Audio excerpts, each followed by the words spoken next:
1 जुलाई 2021 से हमारे देश में 15 ऐसे नए नियम जो बदलने जा रहे हैं। खास करके सभी बैंक खाता वालों के लिए बहुत ही महत्वपूर्ण अपडेट है। भारतीय रिजर्व बैंक यानी कि आरबीआई की तरफ से सभी प्राइवेट और गवर्नमेंट बैंक अकाउंट होल्डर्स के लिए भी नियम बदले गए हैं। SBI, PNB, Canara bank, HDFC, ICICI, axis bank, किसी भी बैंक में अगर आपका खाता है तो भी आपको ये जरूर जानना चाहिए। इसके अलावा दोस्तों ड्राइविंग लाइसेंस को लेकर भी कुछ रूल्स बदलने जा रहे हैं। इनकम टैक्स डिपार्टमेंट को लेकर भी कुछ नियमों में बदलाव होने जा रहा है। सरकारी नौकरी करने वाले कर्मचारियों के लिए भी बड़ा अपडेट है। रेलवे यात्रियों के लिए भी एक बड़ी खबर है जो आपको जरूर जाननी चाहिए। तो आइए दोस्तों बिना टाइम वेस्ट किए सीधे ले चलता हूं मैं आपको खबरों की तरफ और जानते हैं न्यू रूल्स फ्रॉम 1 जुलाई 2021। पहला अपडेट आप देख पा रहे दोस्तों कि 1 जुलाई से बदल जाएंगे आपके बैंक खाते से जुड़े ये 3 नियम। नहीं जानने पर आपको भारी नुकसान हो सकता है। जी हाँ, तो बैंक खाता वालों के लिए जो नियम बदल रहे हैं उनमें एटीएम केस विड्रॉल को लेकर भी चार्जेस बढ़ने जा रहे हैं। इसके अलावा बीएसबीडी खाता धारक के लिए भी कई बदलाव होने जा रहे हैं। सबसे पहले तो एटीएम से केस निकालना महंगा हो जाएगा क्योंकि फ्री लिमिट के बाद अब आपको ज्यादा चार्ज देना पड़ेगा। कल ही भारतीय रिजर्व बैंक यानी कि आरबीआई की तरफ से इसको लेकर ऑफिशियल नोटिफिकेशन भी जारी कर दिया और अब आपको दोस्तों एटीएम पर केस निकालने के दौरान लिमिट पूरी होने के बाद 1 जुलाई से ज्यादा चार्जेस देने पड़ेंगे। अच्छा, इसके अलावा पंजाब नेशनल बैंक जो है सेविंग अकाउंट पर मिलने वाले ब्याज दरों में भी कटौती करने जा रहा है। 1 जुलाई 2021 से पीएनबी के बचत खाते पर अधिकतम 3.25% सालाना ब्याज मिलेगा आपको। इसके अलावा औसत न्यूनतम बैलेंस रखने की मियाद भी खत्म होने जा रही है। दरअसल आपको पता होगा कोरोना काल में हमारे देश की वित्त मंत्री निर्मला सीतारमण जी ने ऐलान किया था कि किसी भी बैंक में बचत खाते यानी कि सेविंग अकाउंट में औसत न्यूनतम बैलेंस की अनिवार्यता नहीं रहेगी। यह आदेश अप्रैल से जून महीने तक के लिए था और ऐसे में 30 जून के बाद अगर इस फैसले को बढ़ाया नहीं जाता है तो जाहिर सी बात है 1 जुलाई के बाद आपका वापस न्यूनतम बैलेंस नहीं रखने पर बैंक खाते से चार्ज कटना शुरू हो जाएगा। ठीक है ना, तो ये तो बैंक खाते से जुड़े कुछ अपडेट बदलाव है। इसके अलावा चेकबुक अगर आप मंगवाते हो तो चेकबुक पर अब ये नए चार्जेस होंगे। 10 चेक के लीव्स के लिए बैंक 40 रुपए प्लस जीएसटी चार्ज करेगा आपसे। 25 चेकबुक वाली चेकबुक के लिए बैंक 75 रुपए प्लस जीएसटी चार्ज करेगा और इमरजेंसी चेकबुक के लिए 10 चेक के लिए आपको 50 रुपए प्लस जीएसटी चार्ज देना पड़ेगा। वहीं बीएसबीडी खाता धारक हर महीने एटीएम और बैंक शाखाओं से 4 बार मुफ्त में नकद निकासी का लाभ उठा सकेंगे, लेकिन फ्री लिमिट के बाद एसबीआई सहित कई बैंक जो है वो हर ट्रांजेक्शन पर आपको 15 रुपए प्लस जीएसटी चार्ज लेंगे। एसबीआई को लेकर तो एक नियम ये भी बदलने जा रहा दोस्तों कि 1 जुलाई से एसबीआई की कई सर्विसेज के लिए आपको चार्ज ज्यादा देने पड़ेंगे। जैसे कि भारतीय स्टेट बैंक एसबीआई की ब्रांच से 4 बार से ज्यादा पैसा निकालने पर आपको शुल्क देना पड़ेगा 15 रुपए प्लस ऐसा कुछ। और चेकबुक इस्तेमाल करना भी महंगा होने जा रहा है जो मैंने आपको चार्जेस बताए थे, है ना। अच्छा, एक्सिस बैंक भी अपने कई सारे एसएमएस के अलर्ट चार्जेस को बढ़ाने जा रहा है। ओटीपी मैसेज के अलावा एक्सिस बैंक के जितने भी मैसेज आते हैं ना आपके मोबाइल पर, अब उनके लिए आपको चार्ज ज्यादा देना पड़ेगा। 1 जुलाई 2021 से ही एक्सिस बैंक की एसएमएस अलर्ट सर्विस महंगी होने जा रही है। वहीं ड्राइविंग लाइसेंस को लेकर भी नियम बदलने जा रहा है। देखिए आप 1 जुलाई से बदल जाएंगे ड्राइविंग लाइसेंस बनवाने के नियम। घर बैठे ही आप ऐसे बनवा सकते हैं डीएल। दरअसल लर्निंग लाइसेंस बनवाने के जो नियम है वो 1 जुलाई से बदलने जा रहे हैं। इस बदलाव के बाद आपको लर्निंग लाइसेंस बनवाने के लिए भी आरटीओ के चक्कर नहीं काटने पड़ेंगे, बल्कि घर बैठे ही ऑनलाइन ही आपका लर्निंग ड्राइविंग लाइसेंस आ जाएगा जिसे आप जब चाहें तब प्रिंट कर सकते हैं। वहीं इस सुविधा को लोगों तक पहुंचाने के लिए सड़क परिवहन और राजमार्ग मंत्रालय ने सारथी सॉफ्टवेयर में कुछ जरूरी बदलाव भी कर दिए हैं, जिसके बाद लर्निंग ड्राइविंग लाइसेंस बनवाना और भी आसान होने जा रहा है 1 जुलाई से, है ना। ऑनलाइन लर्निंग ड्राइविंग लाइसेंस बनवाने के लिए आपको अपने राज्य की परिवहन विभाग की वेबसाइट पर जाना होगा और इसके साथ ही आप परिवहन.gov.in या सारथी सर्विस वाले पेज पर जाकर के ऑनलाइन आवेदन कर सकते हैं।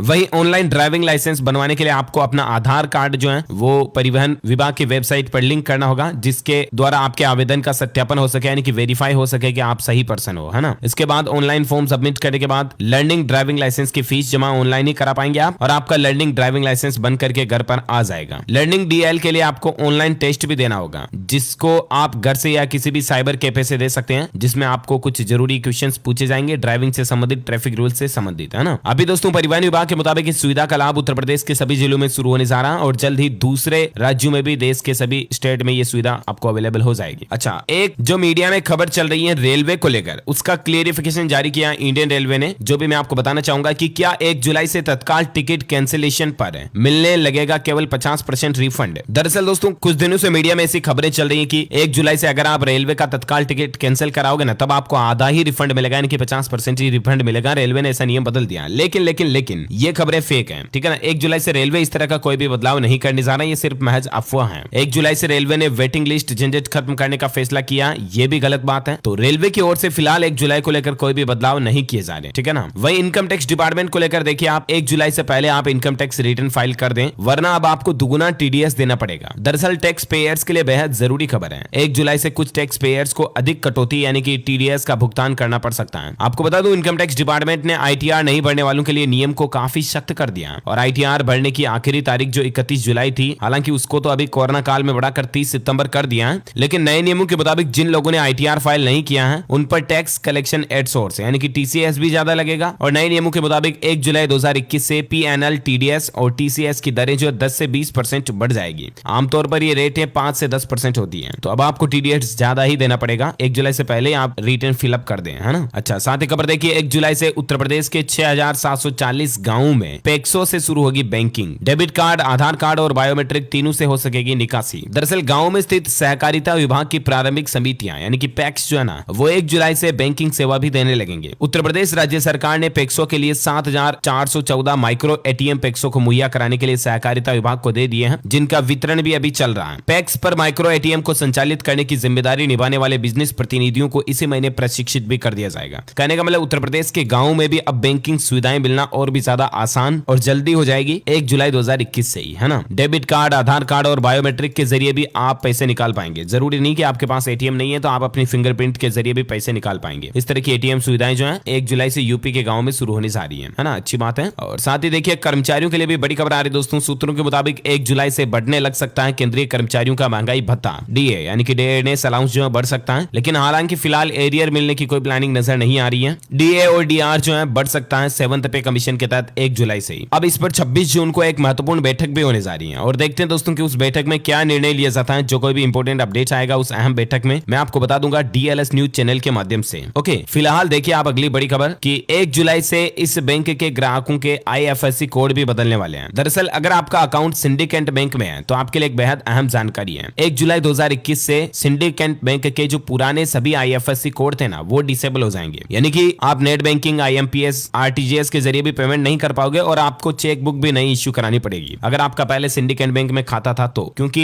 केनरा बैंक के साथ जो सिंडिकेट बैंक मर्जर हुआ ना, उसके बाद अभी तक तो पुराने IFSC कोड ही काम चल रहे थे मतलब काम हो रहा था उनसे भी, लेकिन 1 जुलाई के बाद से पुराने IFSC कोड से काम नहीं होगा। तो या तो आप केनरा बैंक के ऑफिशियल पोर्टल पर जाकर के नया IFSC कोड देख लीजिएगा, ऑनलाइन भी आपको देखने को मिल जाएगा, या आप अपने नजदीकी बैंक ब्रांच जाकर के भी चेंज करा पाएंगे, ठीक है ना। तो ये चीज जरूर आप अपडेट कर लें। अच्छा, वहीं LPG गैस कनेक्शन वालों के लिए भी एक अच्छी खबर आ रही है। पेट्रोलियम मंत्रालय ने खास सुविधा दी है और इससे आपका LPG गैस सिलेंडर भरवाना आसान हो जाएगा। हालांकि दोस्तों जुलाई से इसका जो है पायलट प्रोजेक्ट शुरू होने जा रहा है। इस सुविधा को लेकर पायलट प्रोजेक्ट बोले तो एक टेम्परेरी डेमो किया जा रहा है कि आखिर ये सुविधा किस तरह से सक्सेसफुल होती है या नहीं होती, नई योजना, नई स्कीम जो है ना वो। अब डेमो प्रोजेक्ट जो रहेगा वो ये दोस्तों कि अभी जो LPG गैस सिलेंडर भरवाते हैं ना हम, टंकी खाली होने के बाद टंकी भरवाने जाते हैं, तो मतलब जिस कंपनी का गैस सिलेंडर है हमारे पास, उसी कंपनी के डिस्ट्रीब्यूटर के पास हमें गैस सिलेंडर भरवाना पड़ता है। जैसे कि मान लीजिए आपके पास HP कंपनी का गैस सिलेंडर है तो आप HP से ही अपना सिलेंडर रिफिल करवा सकते हैं। इंडियन का तो है, इंडियन से ही करवा सकते हैं। भारत गैस का अगर गैस सिलेंडर आप इस्तेमाल करते हैं तो आप गैस सिलेंडर भरवाने के लिए भी भारत गैस पर ही जाना पड़ता है, राइट, अभी के नियम के मुताबिक। लेकिन अब जो नए महीने से नियम जो बदलने जा रहा है अगले महीने से, उसके मुताबिक दोस्तों अब आप किसी दूसरे डिस्ट्रीब्यूटर से भी अपना गैस सिलेंडर रिफिल करा पाओगे, यानी कि किसी भी डिस्ट्रीब्यूटर के जरिए गैस सिलेंडर भर पाओगे। मतलब ऑल ओवर सुविधा आपको मिल जाएगी। HP का है तो भी आप भारत से भरवा लिया, इंडियन से भी भरवा लिया, इंडियन का तो भी भारत से भरवा लिया, HP से भरवा लिया, इस तरह की किसी का भी गैस सिलेंडर कहीं से भी भरवा पाओगे। इस तरह की नई योजना शुरू करने की सरकार पायलट प्रोजेक्ट चला रही है, प्लानिंग कर रही है। तो देखते हैं कितनी सक्सेसफुल होती है योजना और आगे इस पर और क्या अपडेट आते हैं मैं आपको बताता रहूंगा। बाकी दोस्तों 1 जुलाई 2021 को लेकर ये कुछ महत्वपूर्ण न्यू रूल्स एंड रेगुलेशंस के जो बदलाव थे, उम्मीद आपको जरूर जानने मिले होंगे। वैसे आप मुझे नीचे कमेंट्स करके बताइए कि आप कौन से राज्य में रहते हैं, ताकि मैं आपके राज्य के समाचार भी आपके मोबाइल तक पहुंचा पाऊंगा। इस वीडियो को लाइक कीजिएगा, शेयर भी करना अपने दोस्तों के साथ फेसबुक और व्हाट्सएप पर। और हाँ, अगर आप हमारे चैनल DLS न्यूज पर पहली बार आए हैं ना, तो चैनल को भी सब्सक्राइब करके बेल आइकन जरूर दबा देना, ताकि आपको रोजाना की ताजा खबरें और मुख्य समाचार तुरंत आपके मोबाइल पर मिलते रहेंगे। वीडियो को लाइक और शेयर जरूर कीजिएगा। ख्याल रखना आप अपने परिवार का, अपने आपका भी, क्योंकि कोरोना अभी खत्म नहीं हुआ। बिना काम घर से बाहर मत जाइएगा। ओके, मिलेंगे अगले नेक्स्ट अपडेट में, तब तक के लिए thank you, take care, good bye, जय हिंद, जय भारत, वंदे मातरम।